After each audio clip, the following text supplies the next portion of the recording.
Hello, everyone, and thank you for joining us this afternoon for our webinar on understanding risk management and transitioning to organic crop and livestock production. This program is supported through the United States Department of Agriculture Transition to Organic Partnership Program. TOPP is a program of the United States Department of Agriculture Organic Transition Initiative and is administered by the USDA Agricultural Marketing Service National Organic Program. The Transitional Organic Partnership Program in South Dakota is administered by the Organic Crop Improvement Association under a cooperative agreement to South Dakota Specialty Producers Association, and it aims to support farmers in transitioning to organic farming. The program offers education and technical support from experienced organic farmers, educators, and consultants. By providing these resources, TOPP helps South Dakota farmers navigate the transition period, promoting sustainable agriculture, and increasing the number of certified organic operations in the state.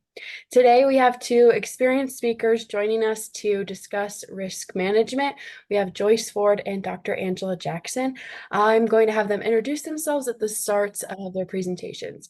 So we have 1 hour set aside for this webinar with time for questions set aside at the end. Please use the question and answer feature or the chat if you would like to send in your questions during the presentation, and we will do our best to have all of them answered after both of the presentations. First, I will turn it over to Joyce. Hi, I'm Joyce Ford. I'm a retired certified organic farmer. I was living in Minnesota and retired to New Hampshire where my grandchildren live. So having fun in New Hampshire these days, but have a lot of experience with certified organic farming, and I was also an organic inspector for many years. So did you want me to put my presentation up now?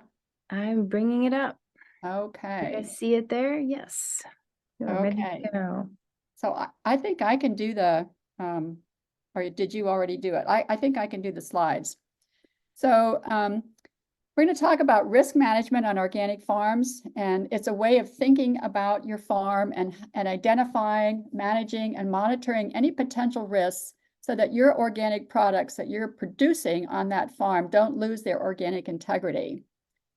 So there's two main areas that you have to try to prevent is commingling with non-organic crops and contamination by prohibited substances. And those would usually be things like pesticides or herbicides or rodenticides or things like that.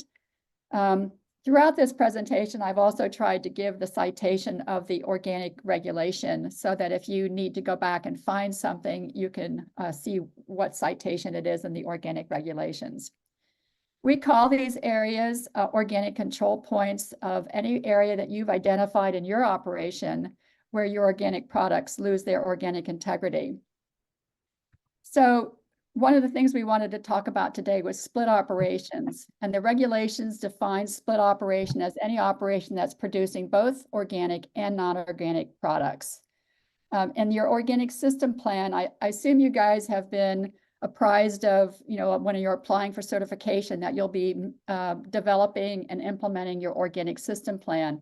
Well, it includes the management practices and the physical barriers that you've established to prevent commingling of non-organic products on a split operation and to prevent contact with prohibited substances. So if you're a 100% organic farm, you have a very low risk.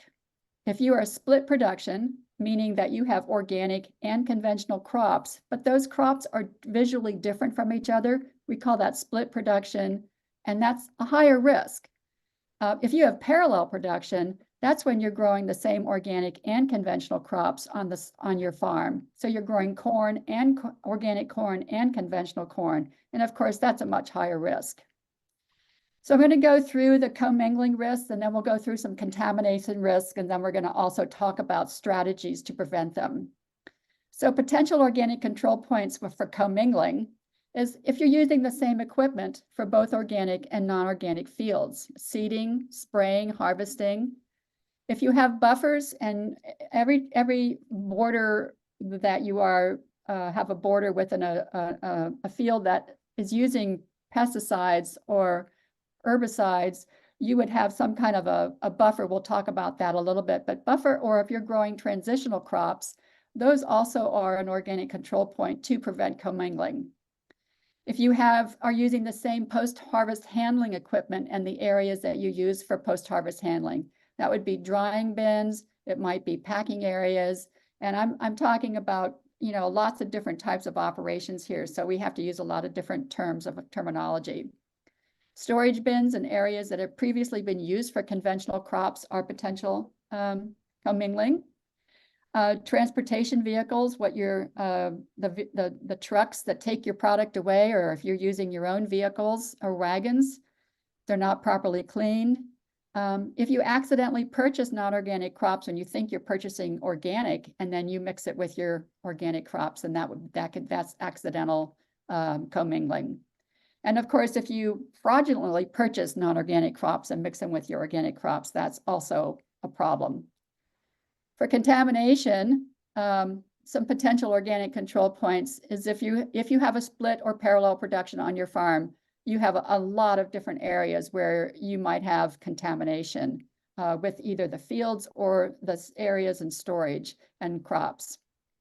Neighboring land use, there's pesticide drift, there's drift of pollen from GMO crops, primarily corn, canola, aerial drift, water runoff drift, water runoff contamination of your fields. Irrigation water can be a source of contamination. Flooding is definitely a source of contamination. And previous land use, we'll talk about that in more detail. Farm equipment, that's including any equipment that you rent or that you have custom work done, all this equipment are potential organic control points if they're used for conventional and organic. Post-harvest handling, again, that's an area that has contamination risks as well as commingling risks. Accidental application of prohibited products, and actually that can happen, and also fraudulent use of prohibited pesticides. So now we're going to talk about each one of those things in terms of prevention strategies. So as you're thinking about your own farm, you want to be looking at any of these areas that we're going to be talking about and have a written plan in place, and that's part of your organic system plan. They'll have some questions in the plan that you'll need to answer. You also need to get approval from your accredited certifying agent, and I've abbreviated that ACA in this presentation, prior to using any inputs. If you use an input and then find out later that it's not approved, then that's a problem, and you'd have to go through transitioning with that field again. Monitoring your fields periodically shows that it helps you understand that you actually are implementing your plan and it's working the way you think it should. Training your farm workers so that they know and understand if you have transitional fields or if you have conventional fields or if you have to have equipment cleaned. Training those farm workers is very important. And having appropriate signage in English and in their language is also really important. There's a lot of records that you'll be maintaining so that you know the work is getting done. And if there is any contamination of commingling of your organic product or fields, you would want to immediately notify the ACA. So for field activities for commingling prevention strategies, if you're using the same equipment, that's for both conventional and organic, you have to clean them thoroughly. It might be brushing, it might be sweeping, using pressurized air or water. If it's a particularly hard piece of equipment like a combine or an auger, you might purge the crop through, the organic crop through, and then you need to put that aside, but also keep a record as to what you're doing with that purged crop. You want to personally or have somebody be responsible for inspecting the equipment prior to the use on organic fields. And this is the same for any kind of rented equipment or custom work that you might have done. If you have buffer or transitional crops, you want to treat these crops as non-organic. You want to keep these crops and the harvest, the storage, and the cell use separate from your organic crops, and you want to keep records of those activities and separation. And for post-harvest handling, remember that's what you're doing with the crop after it's been harvested. You might have a dedicated organic equipment in areas, and that's best as possible because then it keeps you don't have any commingling issues at all. But if you can't use a different area and you have to use the same equipment, You want to be sure the equipment is clean. Once again, cleaning those pieces of equipment and keeping those cleaning records. Ways that you can separate, in packing areas is using different colored totes or containers. You always want to label each tote or container with the crop, with the designation organic, and with its lot number. And hopefully we'll have some time to talk about lot numbers at the end. For storage, again, having dedicated organic storage areas, if possible, is the best. But if you are sharing it with, whether it's a bin that's been conventional, and now you're going to move it into organic storage for organic crops, you want to clean it thoroughly and make sure that there's no previous crops sitting around, laying around at the bottom of the bins. Vacuum cleaning with a shop vac would be a great idea, making sure there's no mold in there, and then keeping a record of this cleaning. If you have grain bins that you can keep organic from year to year and not switch them back and forth, that is best. If you're using walk-in coolers, label the organic areas. If you only have one, you might have to have one side be a conventional and one side be organic. But you want to, if it's been conventional and you're moving it into organic, be sure it's cleaned well before you start moving in your organic products. And if you have shelving in the walk-in cooler, you want to put your organic products on top of your non-organic products, so you don't, if you have to use shelving, so you don't have any water dripping from your conventional products into your organic. Now, if it's all organic, you don't have a problem and your risk is very low. But for transportation, if you're just using a regular semi to transport your product to your buyers, they may not be cleaned properly. So it's always good to ask for food grade or to order food grade semis. And you have the responsibility to inspect the truck prior to loading. And of course, you'd be keeping a record of that inspection and that it was cleaned. And it could be a little box on your bill of lading. For other vehicles that you might be using, be sure you're transporting your organic crops separately from your non-organic crops. Inspect and keep a record. For organic, for purchasing of non-organic products, say you are buying you think you're buying certified organic products and you're reselling them, or you're adding them to an ingredient to an organic product that you're making on the farm. If so, you need to ensure that they are currently certified by an accredited certifying agency. And the best way to do this is to go to the Organic Integrity Database. And I'm going to it. It's a USDA database. I'm going to just put in my own farm name under operation, which is Blue Fruit Farm. And I'm going to select the certifier, which was MOSA. And that'll go to Blue Fruit Farm Company. I'll click on that. It'll come up with some information. Over here on the right, you can print the certificate that was issued to that operation for your records. And you can also look at all the products that I certify. So you could be sure that the product that you were buying from Blue Fruit Farm would be one of those products that's listed here. So let's see if I can get out of this. Okay. So be sure and download a copy of that organic certificate, and that's part of your organic fraud prevention plan, which we'll talk about a little bit later. Oops, I need to go into that. Okay.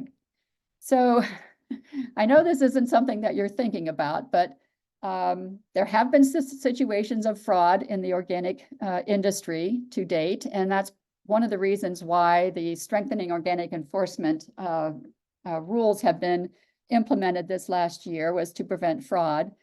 But say your crops were destroyed by bad weather, and you really you have a contract, you need to fulfill it, and you're tempted to buy non-organic crops, or maybe you just need the money, but don't do it. Plan ahead with your customers and have it written into your contracts so that you have options in case you have a loss of crop. The fees or the fines for violating the rule are $21,689 per violation per day. So it's quite a hefty fine. So now we're going to talk about contamination on split operations. First, you need to prevent drift and runoff contamination between your fields, the conventional fields and your organic fields and your Joyce, yeah. Sorry to interrupt you. Can you hold for just 1 second? I'm having some sharing problems. Okay. So Sure. hold on just a second. I lost what I was doing. Hold on. When I switched over, I lost my ability to go full screen. So hold on a second. Let's try this again. Can you see my screen now? I see my Morgan, screen. Do I need to open up my Oh, screen? it's okay. I got back to where we needed to be. Yep, I got back where, let me get back into the right slide. I'm sharing my screen and I'm trying to follow along with you, but I lost, hold on a second. Get You just back tell me when to, I can start. yeah, hold on. I'm missing a oh, there we go. I got it. Fraudulent purchases of non-organic crops. Okay, go ahead. Sorry about that. Okay, it should say split operations now. Can you say, does it say it's slide number 13? Yep, we're on slide number, I'm on slide 14. Let me back up to 13. Okay. Yep, there we go. You're ready to go. Okay, so now we're going to talk pretty much about split operations of preventing drift and runoff contamination between your fields, your organic and your transitional fields, which you're managing organically, and your conventional fields.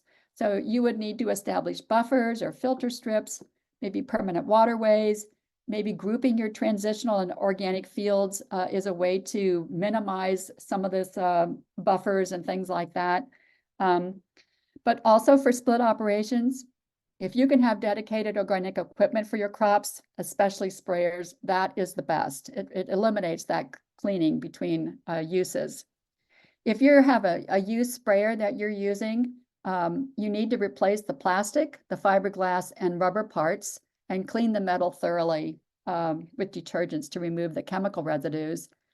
And if you're using the same farm equipment for both your conventional organic fields, you have to clean thoroughly and inspect and then keep that equipment cleaning log. So also for split operations, if you're storing chemicals on the farm, it's a good idea to put them in a container. So if there is any kind of spillage, it's in a well. And in locations that are well away from equipment, from organic crop storage, from your packing areas, anything where it might have a contamination if it was spilled or being carried around or whatever.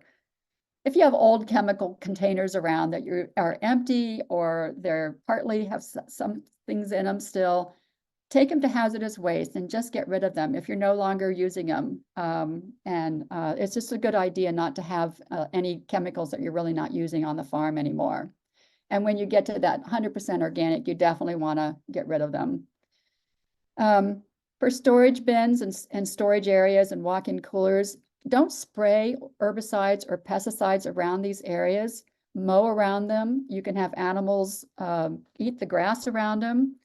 You want to prevent pests by keeping the areas clean, by preventing food sources. If there's spillage, there's going to be rodents that come in. And if you keep things mowed and clean, the habitat will be down. Even packing areas sometimes can get pretty messy, and keeping things neat and having a place to store things. Packaging is also a source where you can contaminate packaging. So you need to be sure your packaging is stored in areas where it's kept clean and where you're not using any kind of chemicals. And label these areas as organic. I think it's important to do that. Also, you're going to be maintaining as the kind of records for split operations, you're going to be doing it the same as for your organic and conventional. So both will be reviewed and audited by your inspector. For neighboring land use, pesticide drift and GMO crops, you're going to be creating a piece of land that is between your field and your neighboring field where pesticides are being used. This is called a buffer. The size is not actually defined by the regulation, but we usually see 25 feet is the basic, minimum one, but it can be different from that if the situation is different. Be creative about your buffers. You might plant it to a native prairie or some wildlife biodiverse area. It could be plant trees in it as windbreaks, and that's also a height buffer. So that would help prevent GMO contamination. But also for neighboring land use, you want to talk to your neighbors. Do they know that you're organic? And I've had situations as an inspector where the neighbors decided not to spray the last 10 feet, and they wrote a letter, signed a letter saying that they were doing that on their fields, and you could see the weeds in that part of their field when you were doing the inspection. So then the organic farmer didn't have to have such a wide buffer. I've had situations with people using custom spray companies where they go into the wrong field and they've sprayed the organic field. So it's a good idea to find out if you or your neighbors are using custom spray companies. They should be notified, and you should put signs up at the field entrances about not having no spray, or this is an organic field.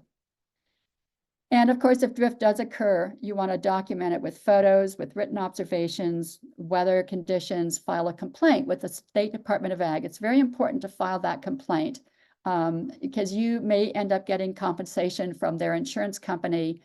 And you want to also, you are required to immediately inform your ACA about drift. It may prevent your crop from being certified, and it also might mean that part of your field or your field would be have to go through that transitioning process again. For GMO crops, soybeans aren't generally a problem because they're so low to the ground and they're kind of self-pollinating, but corn can really spread its pollen for about a mile. So if you have neighbors that are growing GMO crops, and this is something to ask about if you can, it's a good idea to plant your crop about 2 or 3 weeks later than your neighbors when they're planting their corn.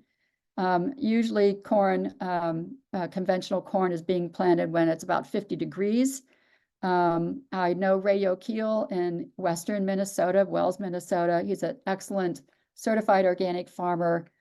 And he always waits until the soil is at least 50 degrees at the 3-inch soil depth. Now, the air temperature is quite a bit warmer at 7 o'clock in the morning for 2 days in a row.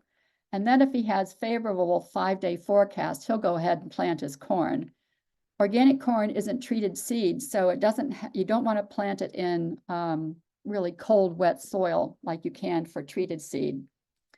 So a general rule of thumb would be 55 degrees at 4-inch soil depth is when you can plant your regular corn. But if you just plant it at a different time, it'll help prevent GMO drift. Aerial drift is pretty easy to prevent contamination. If you know you have aerial spray companies in your area, send them a written letter. Understand your own weather patterns. Is it likely that they would be spraying and it would be coming towards your fields? And you can also register your farm with driftwatch.org, which is a nonprofit organization that connects with aerial spray companies and also for beekeepers to register their apiaries. Once again, if you have drift, document it, file a complaint, and immediately inform your ACA. Water runoff or running onto your farm from heavy rain events can be a source of contamination if you have neighboring fields that have pesticides. I've noticed that fence lines often have a soil buildup to form a berm, so that's a good thing to have at your borders, at your fence lines. But you also may need to establish filter strips or even permanent waterways. I had a farm one time that the field was coming down, sloping into the organic field. The conventional field was sloping into the organic field. And so that farmer actually established a waterway through his field to funnel any contaminated water from extreme rain events. He had the added benefit of preventing soil erosion, and he also provided wildlife and beneficial insect habitat.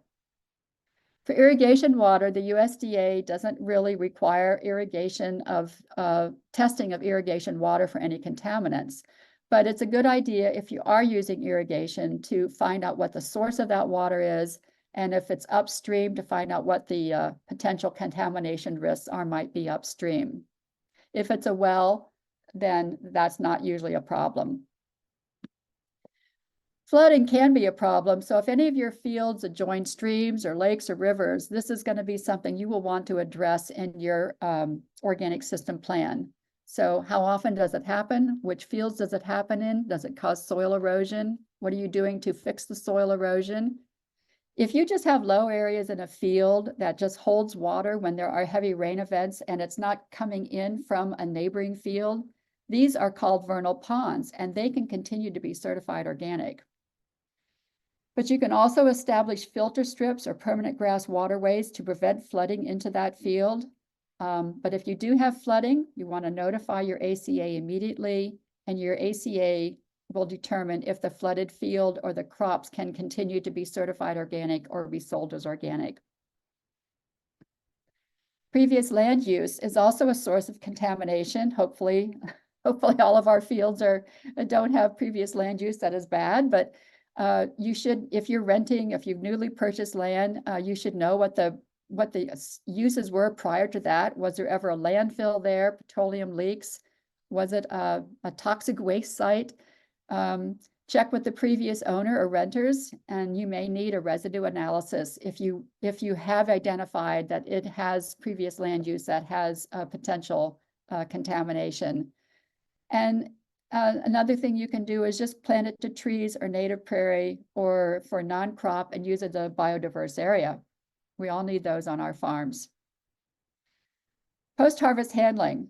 Again, for contamination, you want to prevent insect, rodents, birds, and other pests from getting into your packing areas, into your storage bins. You can use flies, traps.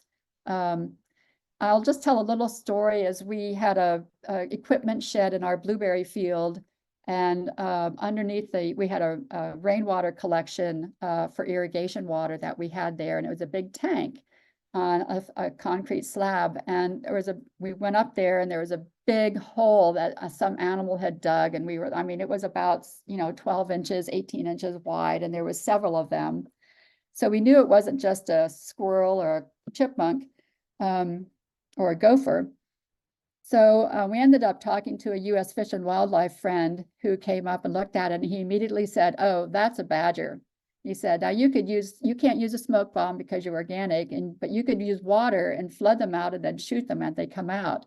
But you could also turn on talk radio, and they don't like the sound of human voices." So we happened to have a radio we just put up there, and my husband turned it on. And within a week, those badger family was gone. We never saw them again. So we always had the radio going night and day.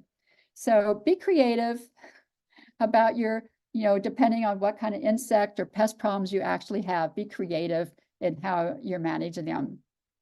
Again, the packaging is a source of contamination if you use pesticides or do anything, if you don't store them in a good location that's clean. You basically need to use new containers or new cardboard boxes for vegetable operations, or if you're reusing them, they should be your own reused ones, and you need to maybe clean them between use if they're plastic totes. You don't want to use boxes you get from the regular grocery store to put your organic products in for delivery. You will need a water test if you are using water to wash your vegetables for coliform bacteria and nitrates. You also have to have equipment and food contact surfaces clean and sanitized. Chlorine is allowed to be used. I like to use hydrogen peroxide. It's less toxic to myself and people that work for me. Quaternary ammonia is also used as a sanitizer, but that has residues that stay on the surface, so you have to be really careful to do a secondary rinse if you're going to be using quaternary ammonia. There's an additional step that you have to do. So it's better to just use hydrogen peroxide or chlorine or a bleach for sanitizing products. Clean your storage areas, keep them clean, and label them as organic. We talked about trucks. It's the same thing for contamination. Use food grade trucks, and you'll be keeping records of all these kinds of activities. For accidental application of prohibited products, it's actually possible to accidentally apply a prohibited product to your own fields. So the first thing you're going to do is before you buy any products, you should be sure that it is allowed or approved. And you can do this by, say, for instance, going to the Organic Materials Review Institute. Can people see the OMRI website? Okay. I can't see it. I just had the list on my screen. I didn't bring it up. Do you want me to bring it up? Oh, if you can, yes. Okay. I think I can.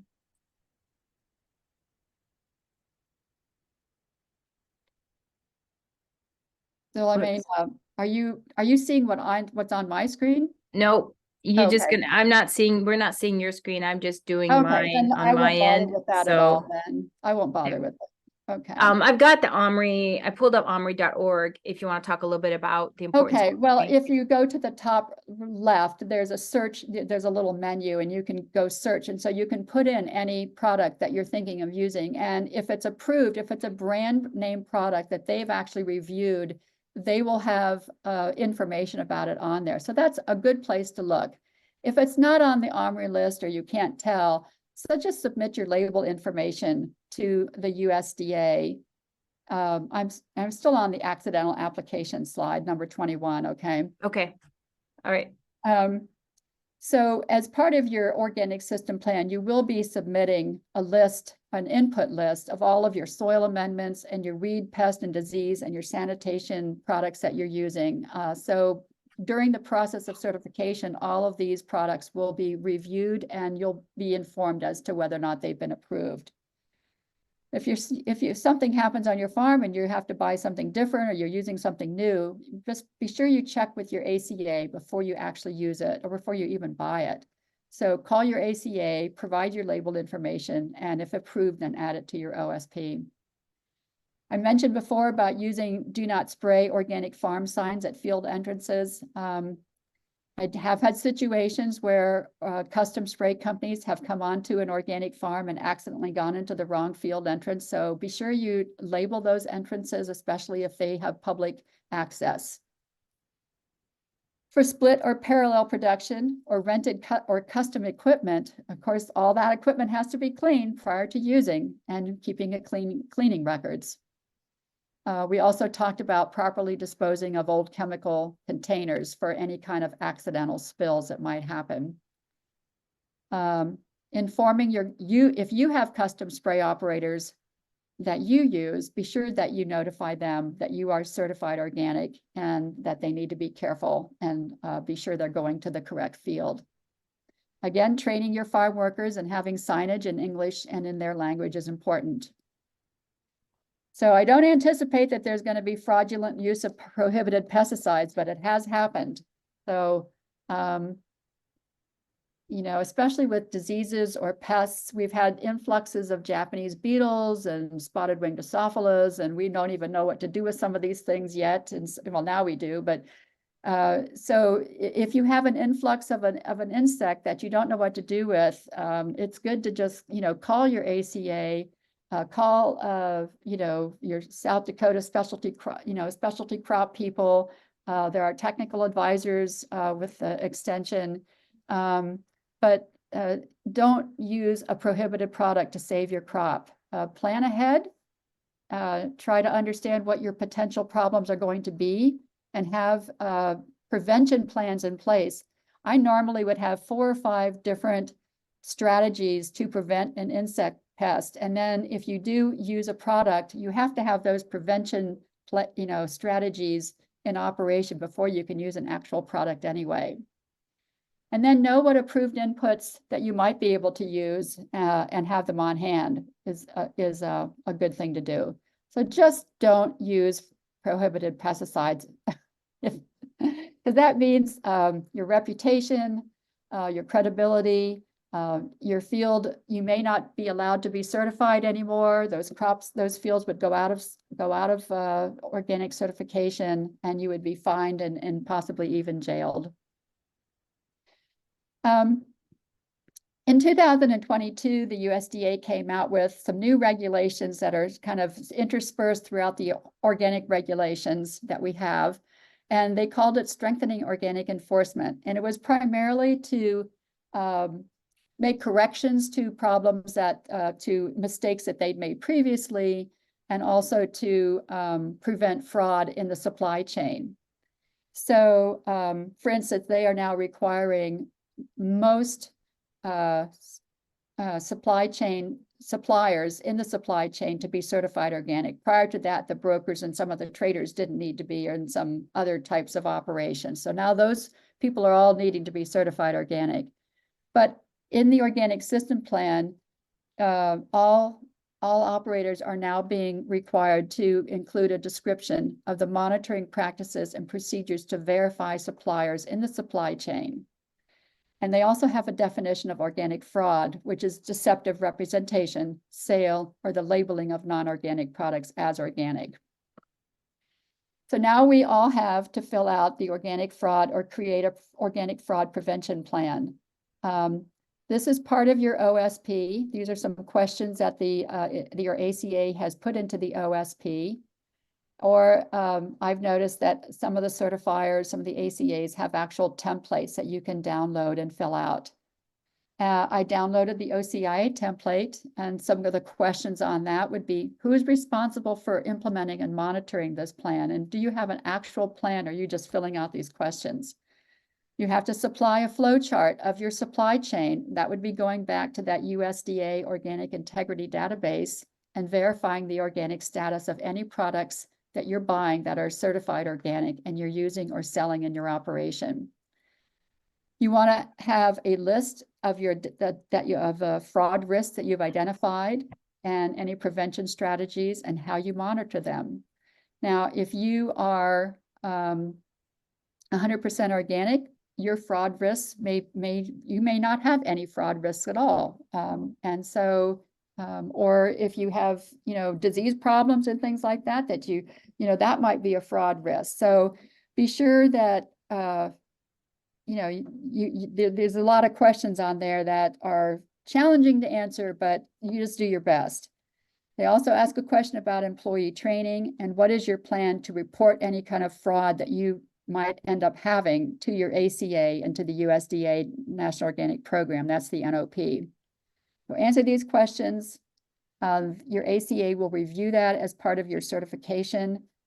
And if they have any concerns or questions, they'll get back to you and the inspector will review it with you during the inspection.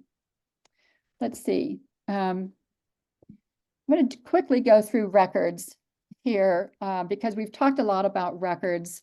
Records are any information, written or visual or electronic form, that you use to document your activities. And you must maintain records for the production, harvesting, and handling. They have to be adapted to your operation. They're not necessarily the same as everybody else's. They should fully disclose all activities and transactions. They should include an audit trail documentation maintained for 5 years, demonstrate compliance, and you have to make your records available to your ACA, the inspector, and the USDA. So I've kind of grouped records into 3 different types. Records that verify implementation of your organic system plan, organic farm activity records, and then those audit trail documentation records. These are examples of some of the system plan records that you'll have. A farm map that you have to draw up or use, and I can just show you what that looks like here. I don't know if you can see it very well. I went to slide 29. It shows the fields and your number and acreage on each of the fields, any buffers that you might have.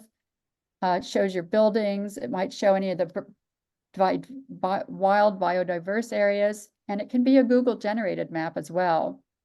Now I'm going back to slide 28. So you also have a field history sheet, which describes and lists your fields, all your fields that you have, and the 3 years previous history of what's been planted and the inputs that have been used, your current year of the certified organic crops that have been that are planned for and being requested for certification. If you have newly purchased land, you have to have some kind of documentation or a letter from the owner or the person who is responsible for it of when the last pesticide or prohibited substance was used, so they can determine when that land would be certifiable. if you can't source all certified organic seeds, you will be filling out a form that documents your efforts to find certified organic seed. And so there it would be usually about 3 different companies that are reputable companies that offer organic seeds that don't have seeds in the quality or the quantity that you're looking for. And Albert Lee Seed House, I'm not, if you're not familiar with some of the companies that offer organic seeds, Albert Lee Seed House from Albert Lee, Minnesota is an excellent source of all kinds of field crop seeds and cover crop seeds. Blue River Corn, Harris Seeds, Prairie Hybrids. For vegetables, Fedco, Johnny's, High Mowing. There's quite a few vegetable seed companies that offer organic. Neighbor notification letters, we talked about that already. Verification of adjoining land use. If somebody isn't spraying their land next to you, then you need to get a letter from them stating that they're not spraying anything, and that then you wouldn't not have to have that buffer or that filter strip there. If you have electric lines next to your fields or in your fields, you would need to notify the companies, the railroads, highway departments, aerial spray companies, and these letters are records that you would submit with your OSP. And of course, we talked about the list of inputs that you will be getting prior approval. I'm going to just go to slide 31. Excuse me, slide 30. Okay. It's called farm activity records. So this is the second grouping of records. This is like, okay, so your organic seed purchase and use, you want to keep seed labels. It might be, if you're saving your own seeds, you have to have some kind of a record that you saved your own seed, maybe on your harvest record and where it's stored. You might have greenhouse hoop house production for your seedlings and your soil mix and your foliar spraying. Field activity logs, input use records that would show the field number, the application rate, and the input that's used. Compost production records have to show the carbon nitrogen ratio between 25 to 1 and 40 to 1.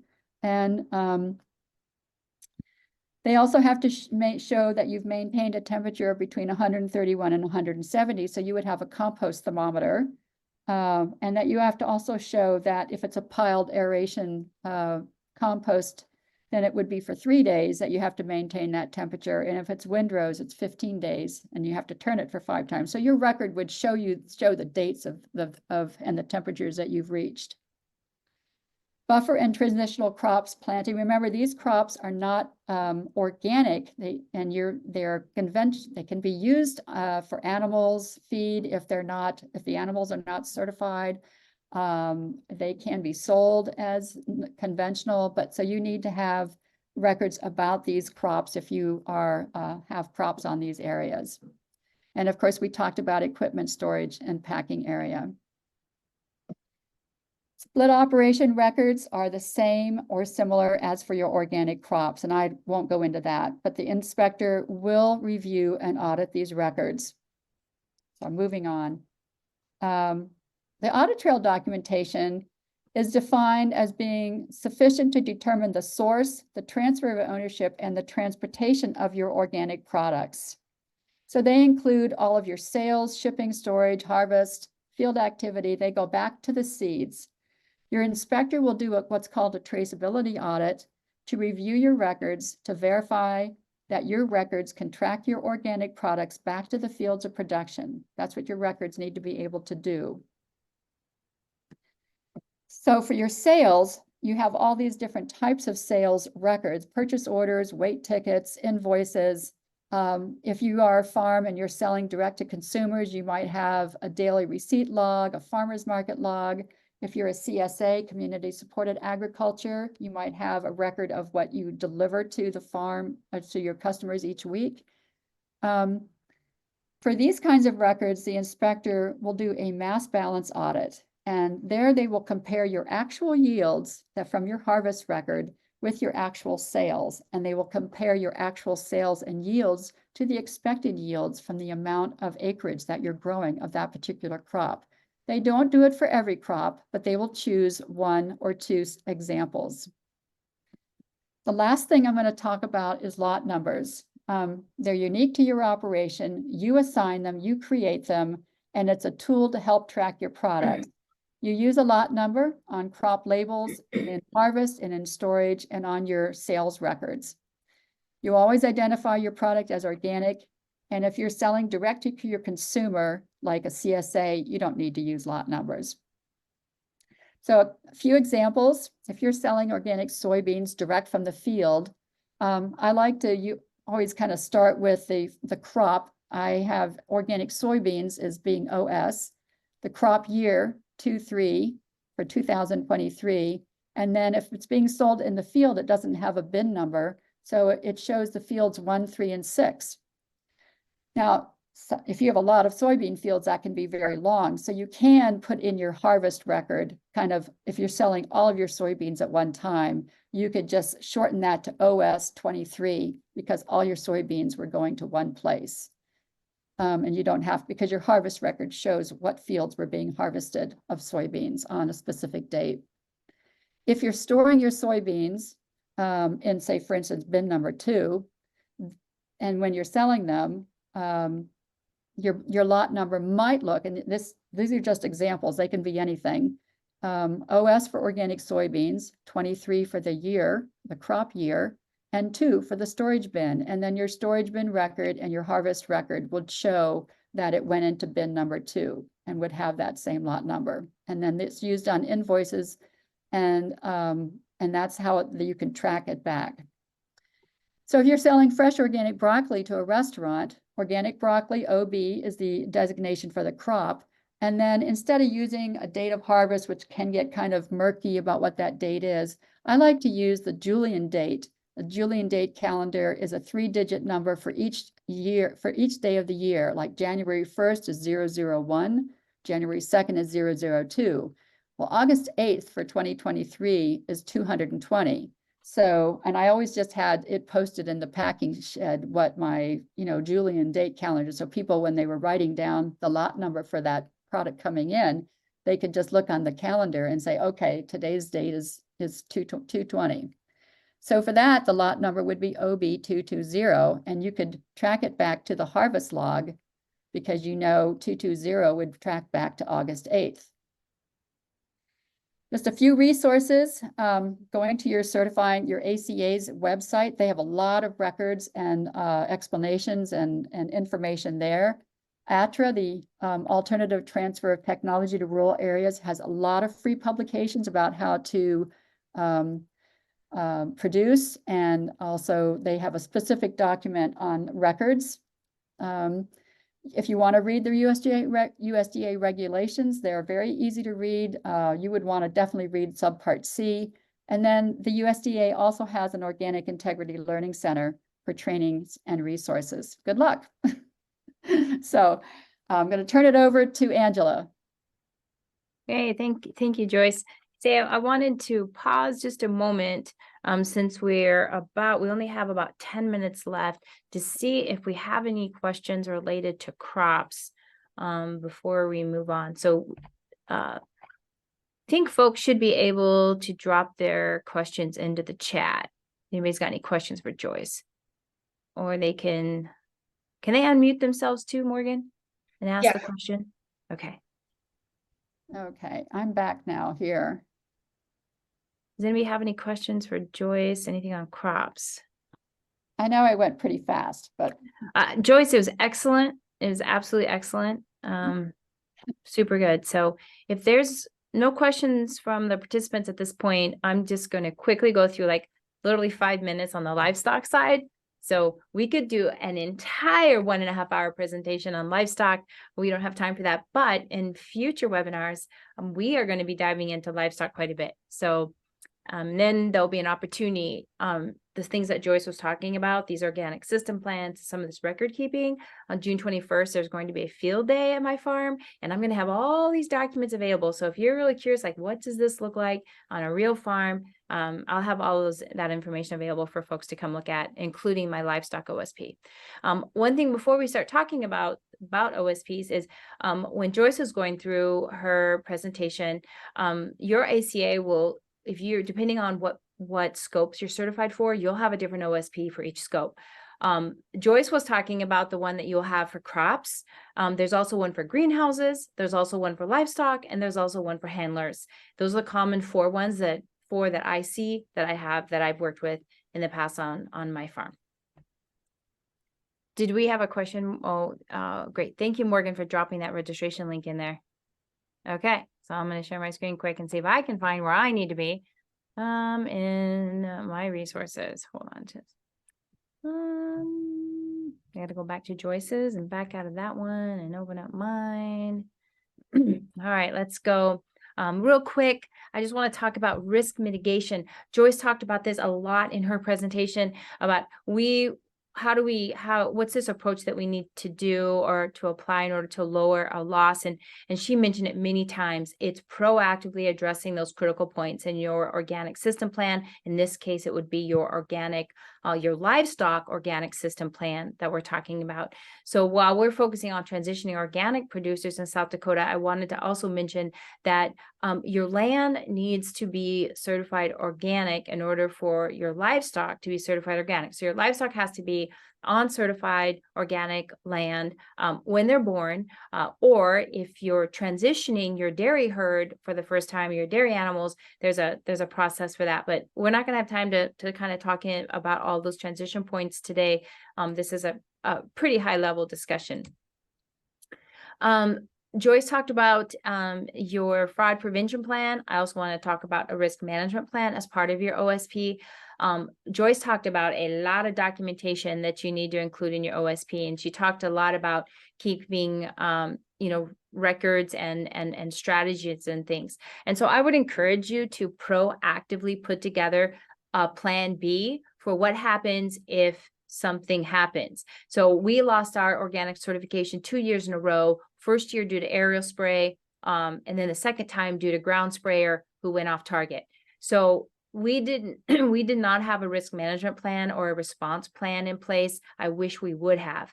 We had to develop it as we went. So a lot of things that Joyce talked about is fantastic, just keeping everyone also up to date. And then with that risk management plan, being able to make adjustments as information changes on your farm. Some things that you'll want to address in your risk management plan, in addition to some of the things that Joyce talked about, using or making sure that you use approved inputs on your livestock. And there are a list of approved and prohibited substances that are available through some of the resources that Joyce shared. I would recommend, getting familiar with those, because again, if you give your animals a prohibited product or a prohibited substance, they would lose their organic status, just like you would on your land.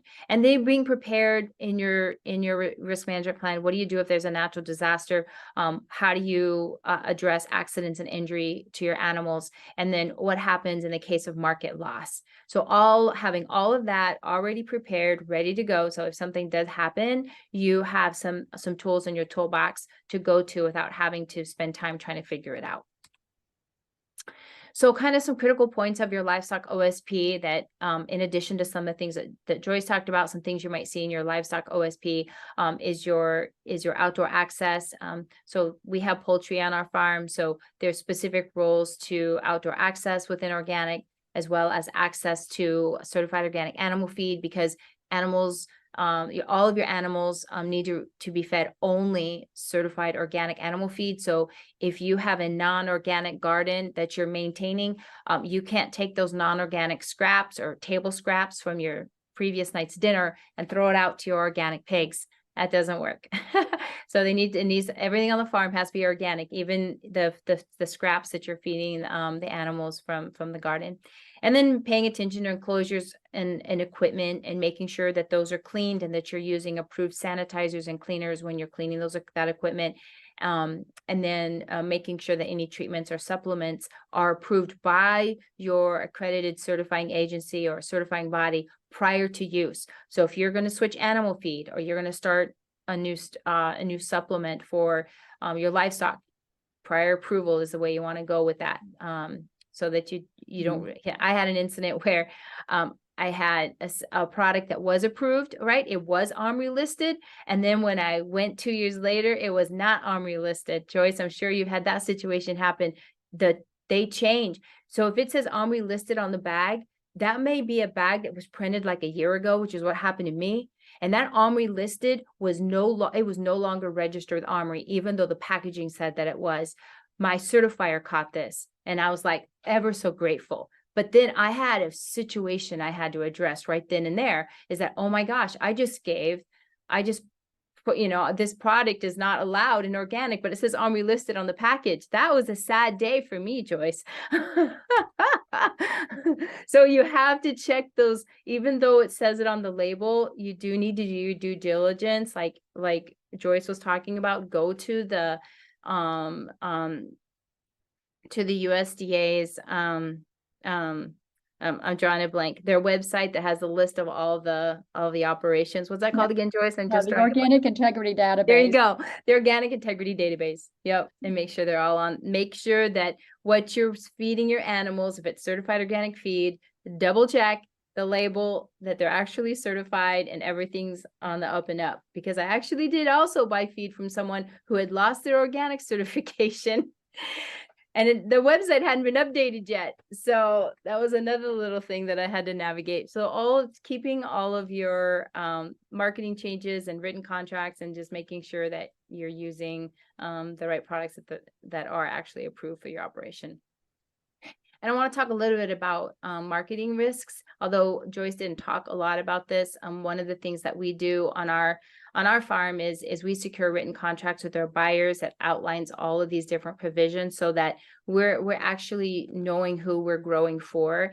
And I don't know if, Joyce, you had that situation with your blueberry farm where you're actually growing for certain buyers. Those buyers will kind of also lay out like the type of packaging that they prefer and how they want it shipped, and all these kinds of things. It's not a bad thing to have a contract with the buyer. For us, it's actually a good thing, because we know we grow for that buyer, and we know what their needs are, and we're able then to we have a good premium. It's a good arrangement. It's a good thing to have in place. And then another marketing strategy is developing that marketing plan that, in addition to maybe a dedicated contract, you look at a variety of sales channels to go through, right? So marketing is part of your risk management plan. If you don't have a place to go with your product and you've done all this work, you want to make sure that there's a place for it to go. So as far, start developing and thinking about, even if you're transitioning to organic, start opening up those conversations and creating a network to know where you can sell your products in South Dakota. And then, just being prepared to transition to organic livestock. Some of the two big things that I would recommend to new and transitioning producers is making sure that you have your protocols and practices in your livestock OSP, and that you have a solid risk management plan, and that includes your marketing strategies. And again, Joyce talked a lot about this, and I just mentioned too, as far as other things, related to your livestock, is enclosures, equipment, making sure that there's a safe water supply and systems, housing, health facilities, and then making sure that your feed, your vet treatments, your supplements, bedding, and all of those things are approved by your accredited certifying agency before you purchase them. And then I will stop there. We're right at 1:01, so 1 minute over. Does anybody have any questions? I know that was super fast on the livestock side of things, but.